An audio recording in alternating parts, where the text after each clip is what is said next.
this. This is special. You know, never really got Golf GTIs before, but this, I think this is the daddy. This is the most special of them all. Hey guys, and welcome to Petrol Ped, and welcome to the Mk7 Golf GTi Clubsport. Wow, what a thing!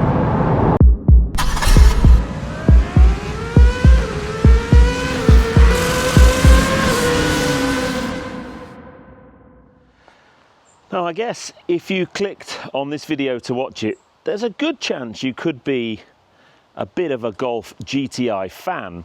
And I am dipping my toes into unfamiliar territory, and I'm sure opening myself up to a lot of criticism.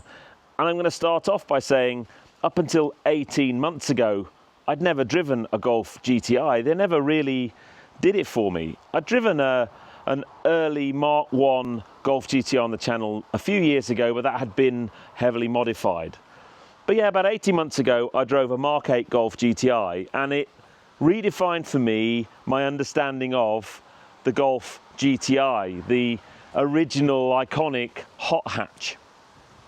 But this is a Mk7 Golf GTI Clubsport, and by all accounts, it is the ultimate daddy, the perfect Golf GTI. And I have to start off by saying a massive thank you to my good mate Martin from Hexagon Lights, the guys that did the beautiful lighting in my dream garage behind me, because he's lent me this car, and I am one of very few people who he's let drive it. In fact, I might actually be the first person he's let drive it. So I'm going to look after it, but there is so much to talk about with this car, but it's so much to do with the driving and how it drives. But let me talk you around the spec and the things that make this special, because one of the things I love about it to start with is it just looks like a Golf GTI, but that couldn't be farther from the truth. Let's start by popping the hood and having a look at what's underneath the bonnet. So up front we have something a bit special. So this is a 2-litre turbocharged petrol engine producing around about 310 horsepower, and that all goes through a manual 6-speed box with a limited slip diff. This car is almost completely stock as it came from factory. It's very special. The only thing Martin's done is he's put this Ram Air induction kit on it, and that just makes it sound fantastic. For the purists, I'm sure that will drive them crazy, but he's got the original parts to put back on it should he wish to sell it, but I don't think he's going to sell it anytime soon. This car, by the way, has only covered 9,000 miles. Front wheel drive, 310 horsepower. It's got a huge amount of performance because it's got another trick up its sleeve. And that trick is, this thing is light. Thanks to no soundproofing or deadening and a rear seat delete, this car weighs just 1,285 kilos, which in the world of big, fat, overweight modern cars is incredible. So this will do 0 to 62 in around 5.9 seconds and 164 miles an hour. But it also, for a while, held the Nordschleife lap record for a production car of its class. I think that rear 3/4 view you've got there is just so cool. It's such an understated car from the outside. This, you would walk past it and have absolutely no idea how special it is. I love this little extension to the spoiler on the rear screen. You've got the twin exhaust. I think the wheels are stunning. The car sits so beautifully on its suspension, but it's a real little pocket rocket this. Let's jump inside, because there's a few more things that make this car even more special.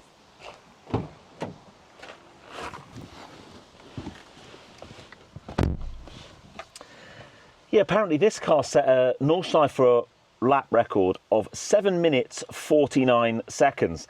And apparently VW weren't happy with that, so they tweaked the car a bit, came back under more favourable conditions and knocked another 2 seconds off of that. 7:47.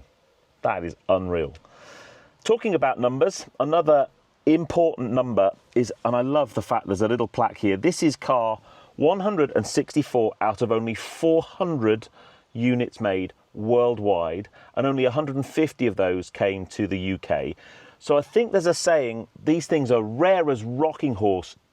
Yeah, I'll keep the channel clean. The standout feature inside the car are these beautiful Recaro bucket seats. I love them because they've got a bit of a nod to the kind of historic interiors of Golfs, but they are unbelievably comfortable. The second you sit in them, they're so supportive and hug you, but they just look fantastic as well. And then you look in the back and expect to see some seats, and all you see is a strut brace and a cargo net, and you can see into the boot. 2 doors, 2 seats, and then a whole bunch of space for luggage, I guess. But what that means is this is a purely track-focused car, really. The driving position is pretty good. I love this Alcantara-clad steering wheel, and it's nice to do a VW review and not have a go at the infotainment system, because that's not really what this car is all about. I love the manual 6-speed box with the golf ball gear knob, which is just so iconic, isn't it? Other things, very special suspension setup, geo setup, floating front discs to give you extra stopping power. It's as focused as a focus car can be. Now, when we go out and drive, we'll step through a number of the different drive modes, but the ultimate drive mode is actually a Nurburgring setting, the one that they used to set the lap record. So I think we'll end up in that. But this car, for me, just brings back the joy of back to basics driving. Lots of noise. The ride's bound to be a little bit firm. There's going to be loads of road noise and induction noise. But honestly, I don't think I'm going to care.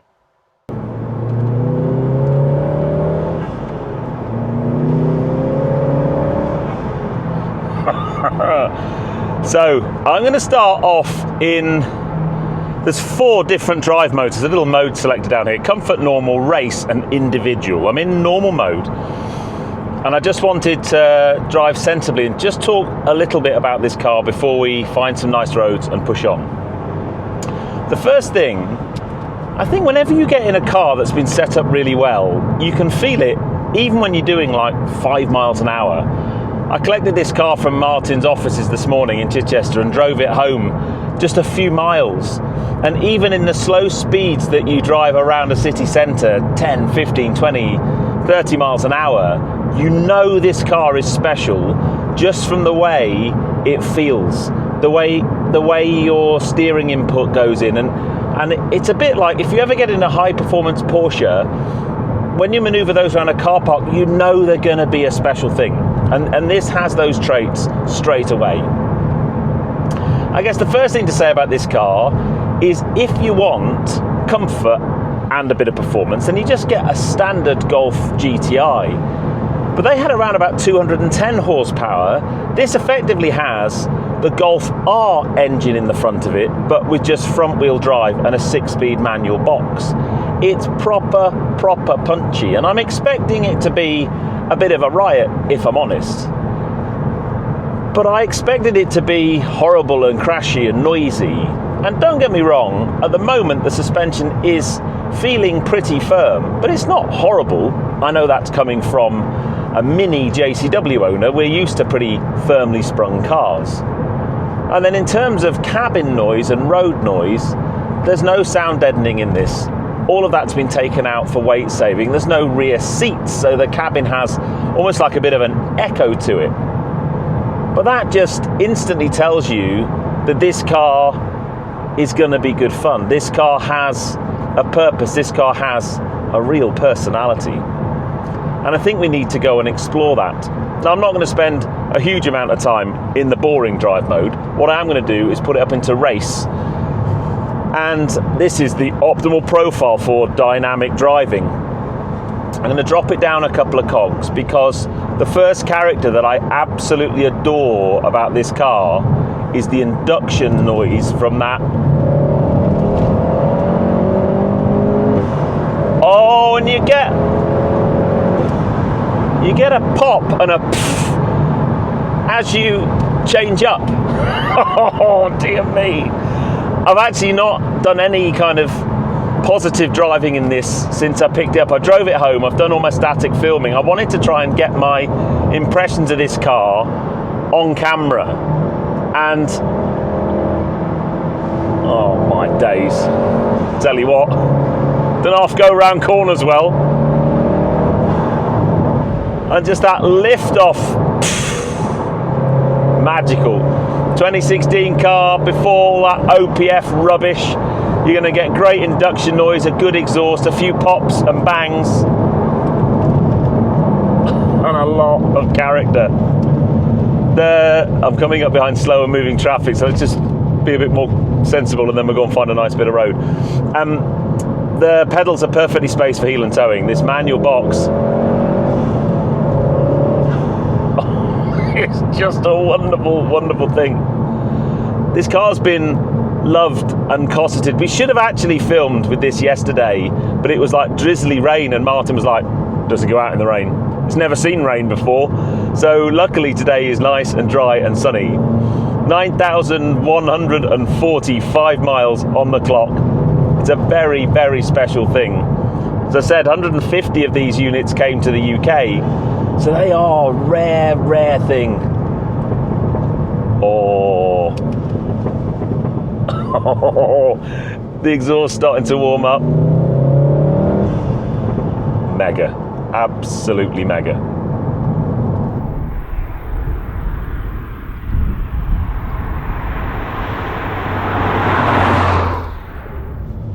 See, even this slow speed, you can just tell by the attitude of the body, the way the suspension moves, the feeling in the steering, that the underpinnings of this car are really on it. We're gonna step up in preparation for a bit of National 60, step up into the individual mode. This allows you to go into the settings and change everything. What Martin's done in this car is pretty much everything is on race, apart from the suspension, which is in its comfort setting, and that apparently, that's the Nurburgring setting. That's the setting that this car had when it broke the record at the Nordschleife, which I think it lost to a Honda Civic Type R, if I remember rightly, for front-wheel drive production car. But straight away, the character of that engine, the intake noise, that whoosh, and then the blow-off as you depress the clutch to grab the next gear.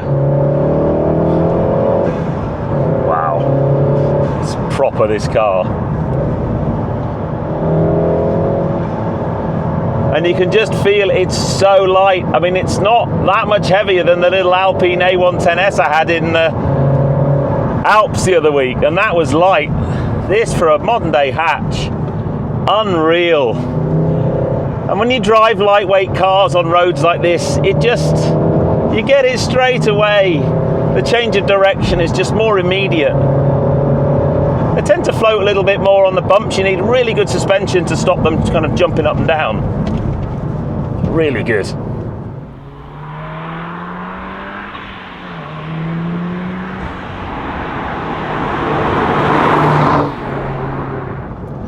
Tell you what though, this car makes me think of the Mini GP3, because they were out at a very similar time, sort of 2016 to 2019, that kind of time. And the GP3, 2-litre front-wheel drive, 300 plus horsepower, but they didn't do it in a manual, they did it in an auto only.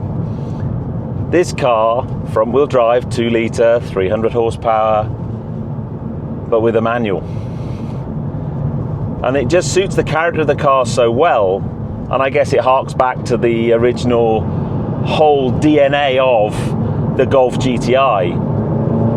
But where this car excels compared with the Mini GP3 is if you drive a Mini GP3 stock that's had no geometry changes, no suspension changes at all, they are grabby and understeery and very unruly and not actually all that pleasant to drive. I find them basically wanting to stick you in a ditch at every possible moment. That's not the case with this car.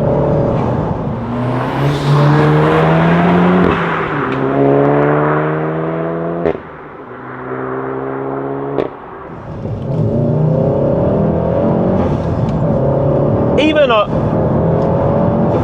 really hard acceleration like that up through the gears from first, you don't feel a massive amount of torque steer really. The front wheel's just not grabbing at my hands at all. It's remarkable. I thought it would be a real handful, and it's not. But the noise this car makes is just so addictive. The intake noise, the whoosh, what I love about the pops and bangs is there are pops and bangs, but they're not all the time. They happen every now and again, and you never know exactly when they're going to happen or how loud they're going to be or how many of them there are going to be. And that makes it really rewarding because you're driving and you think, oh, that was a good one. How do I do that again? It just gives it a massive grin factor.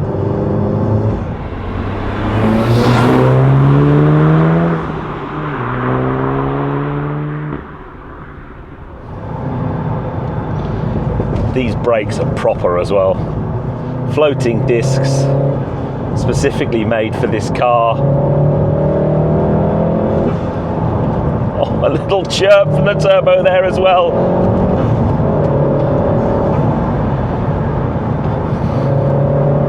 What a thing. What a thing. I'm sure purists might well want, I don't know, a little bit less power, maybe not as unruly. But this has got to be the ultimate front-wheel drive hot hatch. It's got to be.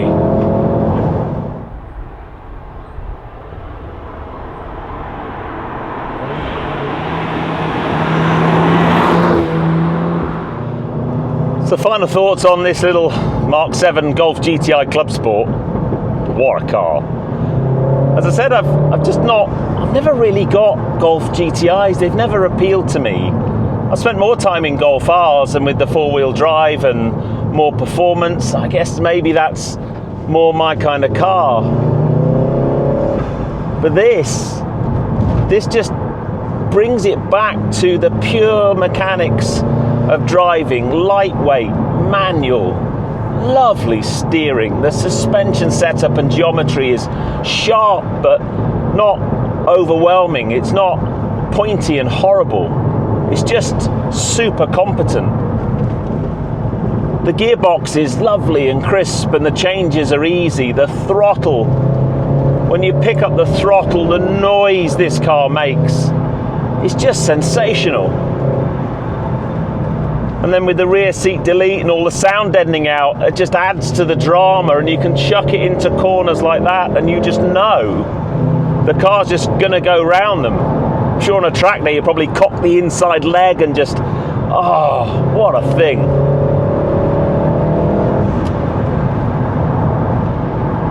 And this has got to be a future classic. I mean, it's limited numbers, just 400 of these in the world. Very, very special car. I can now see why Martin, this is his baby. He has some lovely cars. He's a real Porsche guy. He's got some lovely, lovely cars. But this, of all the cars he's got and all the cars he's ever had, this is the one that he's never going to sell. This is the special one, his baby. As I said, he only brings it out when it's dry. And I can see why. Because it's an absolute honey. A B-road blaster, if ever I've been in one. And whilst it is very, very quick, you don't actually really need to be driving it that hard to just get the feel, to get the to get that. Just utterly wonderful car. This video and review Wasn't about the interior sat-nav, thank goodness. It's not about, well, how big's the battery on that one and what's the range like? No. This is the kind of car that was designed to put a smile on your face. It has the DNA of its forebears. Lightweight, manual, front wheel drive, hot hatch. The best there is, the best of the best. But just dialed up a bit. 300 horsepower. Imagine that when the Mark 1 Golf GTi came out. If you said then, one day they're going to make one of these with 300 horsepower, you know, you wouldn't have believed them. You certainly wouldn't believe that the car would be able to put 300 horsepower down onto the tarmac. But believe me, it can. Just listen to that. Wowzers. Anyway, Golf fans, let me know, what's your favourite Mark of Golf GTi? Is this the best? As a non-golf expert, I'd say it's right up there. I mean, the noises, the farts, the pops, the whooshes, the turbo flutters. Whoa. Anyway, I'm going to carry on enjoying this car. I've just noticed there's a fuel warning come on. I need to go and get some fuel. I've emptied the tank already. But if you enjoyed that, please give me a thumbs up. Comments below are always welcome. And if you haven't done so already, please subscribe to Petrol Ped for plenty more content to come. And I'll see you on the next film. You take care, guys. Drive safe.